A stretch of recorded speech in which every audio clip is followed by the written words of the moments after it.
પાકિસ્તાને ભારતને પરત સોંપ્યો બીએસએફનો જવાન કોન્સ્ટેબલ પૂનમ કુમાર સાહુ। પૂનમ કુમાર અટારી વાઘા બોર્ડરથી પરત ફર્યા। 20 દિવસ સુધી પૂનમ કુમાર પાકિસ્તાનના કબજામાં હતા।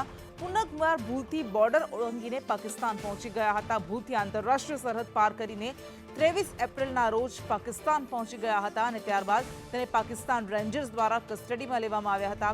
તેઓ પંજાબના ફિરોઝપુર સેક્ટરમાં પોસ્ટેડ હતા। આ ઘટના જમ્મુ કાશ્મીરના પહલગામમાં થયેલા આતંકવાદી હુમલાના બીજા જ દિવસે બની હતી અને તે પછી ભારતે 7 મેના રોજ ઓપરેશન સિંદૂર હેઠળ આતંકવાદી ઠેકાણાઓ પર સચોટ હુમલા કર્યા। પાકિસ્તાને વળતો જવાબ આપ્યો, જેનાથી તણાવ વધ્યો હતો અને આવી સ્થિતિમાં સાહુના પરિવારની ચિંતાઓ વધારે વધી ગઈ હતી।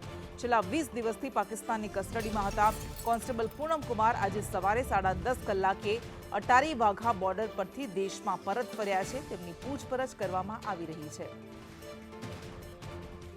તો પૂનમ કુમારના પરિવારને હાશકારો। પૂનમ કુમારના પરિવારે પ્રધાનમંત્રી સુધી રજૂઆત કરી હતી કે પૂનમ કુમાર સાહુને ભારત લાવવાના પ્રયત્નો કરવામાં આવે અને અત્યારે આજે 10:30 કલાકે અટારી વાઘા બોર્ડર પરથી પાકિસ્તાને પૂનમ કુમાર સાહુને ભારત પાછા મોકલ્યા છે। ભારત સરહદેથી તેઓ અટારી વાઘા બોર્ડર પરથી પૂનમ કુમાર પરત ફર્યા છે, જેના કારણે પરિવારને હાશકારો છે। 22 તારીખે પહલગામ આતંકી હુમલો થયો તો તેના બીજા જ દિવસે તેઓ ભૂલથી ઇન્ટરનેશનલ બોર્ડર ઓળંગીને પાકિસ્તાનમાં પહોંચી ગયા હતા।